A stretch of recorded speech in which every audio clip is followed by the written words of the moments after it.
ہم اپنے دیکھنے اور سننے والوں کو سلام کہتے ہیں اور آپ کو باپ اور بیٹے روح القدس کے نام میں خوش آمدید کہتے ہیں۔ آج کلیسیائی کیلنڈر کا 26واں اتوار ہے۔ جیسے کہ ہم پہلے بھی آپ کو بتا چکے ہیں، یہ 26واں اتوار سال اول کا عام اتوار ہے، اور یہ سال اول ہم اس لیے کہتے ہیں کہ کلیسیا نے 3 سالوں کے ایک ایسے دور بنائے ہوئے ہیں۔ آج کل ہم جس دور سے گزرے اس کا یہ پہلا سال ہے، اور ایک سال جو کلیسیا کیلنڈر کا ہوتا ہے یہ شروع ہوتا ہے نومبر کے آخر کا جو اتوار ہوتا ہے وہاں سے، اور اس کو ہم کہتے ہیں آمد کا پہلا اتوار۔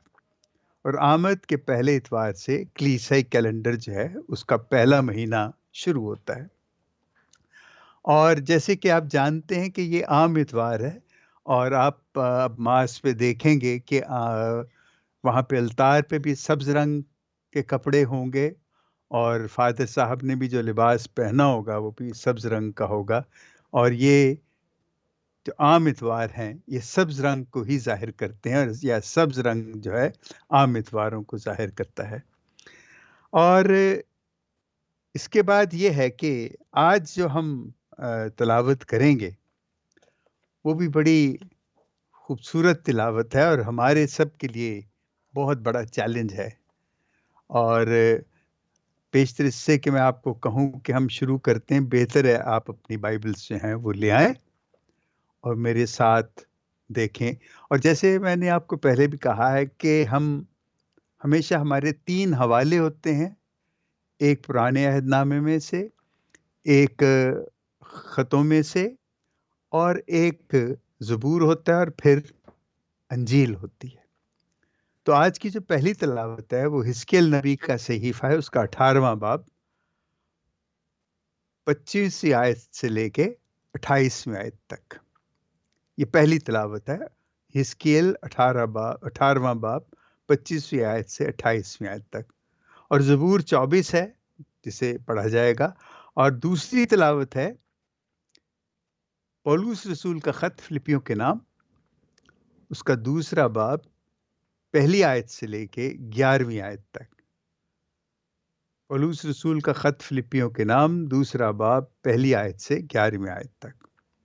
اور انجیل جلیل ہے مقدس متی کے مطابق، اس کا 21واں باب 28ویں آیت سے 32ویں آیت تک۔ متی کی انجیل 21واں باب 28ویں آیت سے 32ویں آیت تک، اور اس میں یوں لکھا ہے: تمہارا کیا خیال ہے؟ ایک آدمی کے 2 بیٹے تھے۔ اس نے پہلے کے پاس جا کر کہا، بیٹا جا، آج پاکستان میں کام کر۔ اس نے جواب دے کر کہا، میں نہیں جاؤں گا، مگر پیچھے پچھتا کر گیا۔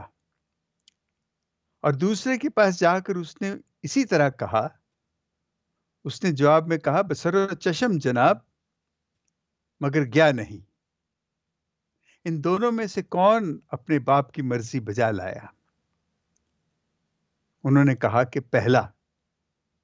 یسوع نے ان سے کہا، میں تم سے سچ کہتا ہوں کہ محصل اور کسبیاں تم سے پہلے خدا کی بادشاہی میں داخل ہوتی ہیں، کیونکہ یوحنا راستی کی راہ سے تمہارے پاس آیا اور تم نے اس کا یقین نہ کیا، مگر محصلوں اور کسبیوں نے اس کا یقین کیا، اور تم یہ دیکھ کر بعد میں بھی نہ پچھتائے کہ تم اس کا یقین کر لیتے۔ انجیل جلیل کے وسیلے سے ہماری خطائیں معاف کی جائیں۔ اے مسیح تیری ستائش ہو۔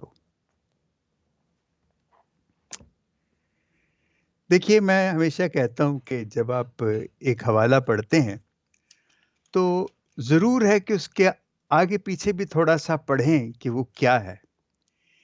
یہ حوالہ ظاہر بڑا چھوٹا سا، اور ایک ابرپٹلی جسے کہتے ہیں کہ اچانک یسوع بس کہتا ہے کہ یہ تمثیل کہتا ہے کہ ایک شخص کے 2 بیٹے ہیں، اور بس وہ کہانی بتاتا ہے۔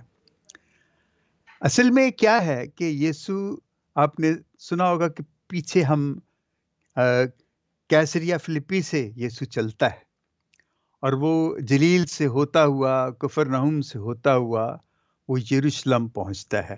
اب یہ یروشلم میں داخل ہو گیا ہے، اور آپ اندازہ کریں کہ کیسر فلپیا سے لے کے اور یروشلم، اس کا یہ فاصلہ 135 میل ہے، اور یسوع نے یہ 135 میل کا فاصلہ پیدل طے کیا ہے۔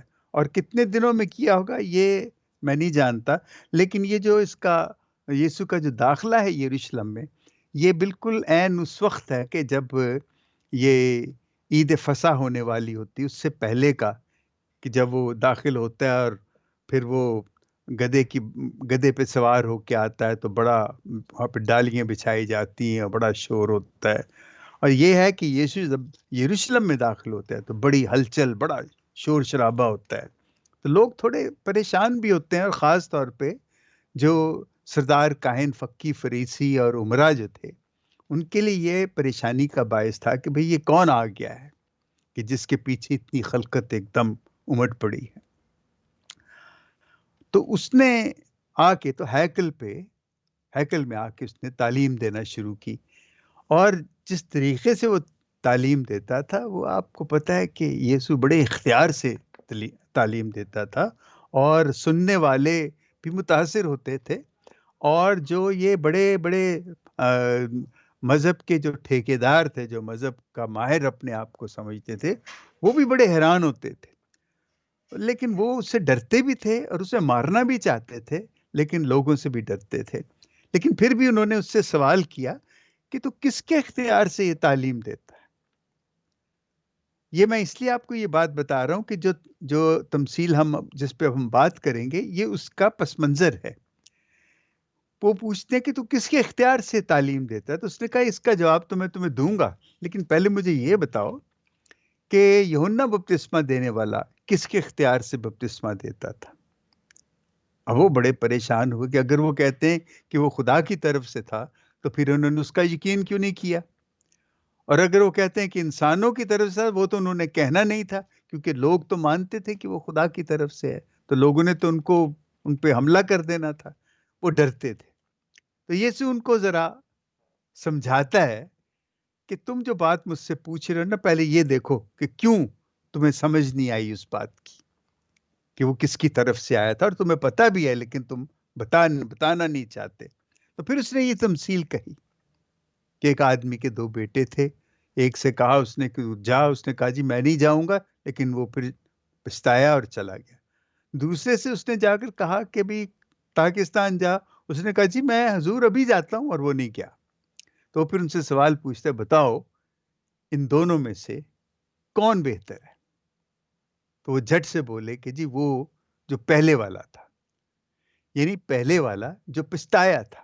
اب یسوع ان کو یہی بتانا چاہتا ہے کہ میں جس کے اختیار سے تعلیم دیتا ہوں، تو مجھ پہ نہ تو تم نے یوحنا بپتسمہ دینے والے کا یقین کیا، اور نہ تم میرا یقین کرتے ہو، لیکن وہ کہتا ہے کہ تم دیکھ لینا کہ یہ جو محصول لینے والے اور یہ جو کسبی عورتیں ہیں، بری عورتیں ہیں، اور اس طرح کے جو بہت سے لوگ ہیں جو توبہ کرتے ہیں، جنہوں نے یوحنا کے بپتسمے کو بھی مانا، اور جو میری باتیں بھی سمجھ رہے ہیں اور میرے ساتھ بھی آنا چاہتے ہیں، یہ وہ لوگ ہیں جو خدا کی بادشاہی میں جانا چاہیں گے۔ اور تم لوگ جو جانتے ہو، اب وہ کیسے جانتے تھے؟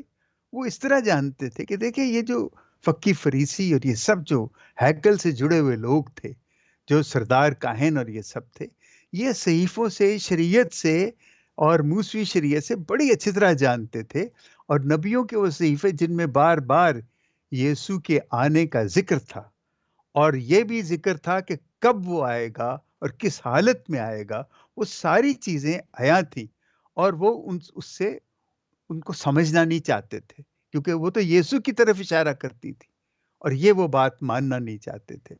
دیکھیں، یہ تو بات ہو گئی اپنی جگہ، انہوں نے جو کچھ کیا، پھر اس کے بعد یسوع کے ساتھ جو انہوں نے کیا، وہ وہ ہم بھی سب پڑھتے ہیں، ہم جانتے ہیں کہ کیا ہوا۔ لیکن اصل بات تو یہ ہے کہ یہ تمثیل جو ہے، یہ میرے آپ کے لیے کیا ہے، ہمارے لیے اس میں کیا ہے؟